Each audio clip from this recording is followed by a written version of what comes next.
আজি এটি সুন্দৰ পনীৰ ৰেচিপি শ্বেয়াৰ কৰিছোঁ। ঘৰখনত যেতিয়া নিৰামিষ খোৱা মানুহ থাকে তেতিয়া পনীৰকণ অকণমান যতনাই বনাবলৈ মন যায় নহয়নে?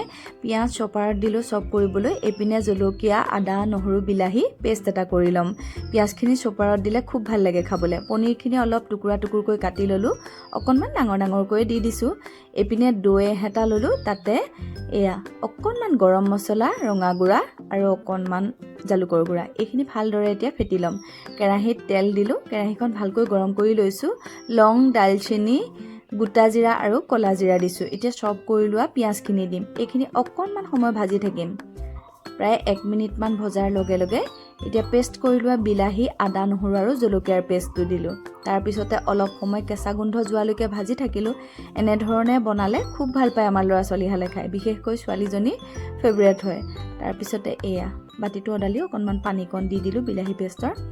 তাৰপিছতে এইখিনি অকণমান সিজিবলৈ দি এতিয়া দৈ মছলাৰ পেষ্টটো দিলোঁ। ভালদৰে লৰাই থাকিলোঁ, একেবাৰে কেঁচা গোন্ধ যোৱালৈকে মিডিয়াম ফ্লেমত 4-5 মিনিটমান সিজাই লৈ চিজ এচটা দি দিছোঁ। অকণমান ক্ৰিমি হ'ব, খাবলৈ বোলো ভাল পাব। এনেধৰণেই ৰান্ধি দিওঁ, কেতিয়াবা বাটাৰ দি দিওঁ।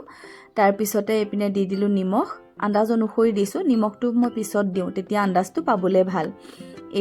এতিয়া পনীৰ কিউবখিনি দি দিলোঁ, ভালদৰে লৰাই থাকিলোঁ। ইয়াত মই হালধি ব্যৱহাৰ কৰা নাই।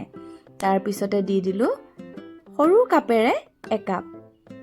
এইখিনি পানীৰে ভালদৰে এতিয়া পনীৰখিনি সিজিবলৈ দিম। আকৌ 3 মিনিটমান সিজাৰ পিছতে এতিয়া পদিনা অকণমান কাটি তাতে দি দিম। এতিয়া পদিনাবোৰ এভেইলেবল পায়। এইখিনি আকৌ মোৰ ভণ্টিৰ ঘৰৰ পৰা ঘৰলৈ যাওঁতে লৈ আহিছিলোঁ। আমাৰ পৰিৱেশন কৰিব হৈয়ে গ'ল নহয়। এইটো ৰেচিপি আপোনালোকে ট্ৰাই কৰি চাবচোন। আমাৰ ল'ৰা ছোৱালীহালে খুব ভাল পায় এনেধৰণে বনাই দিলে।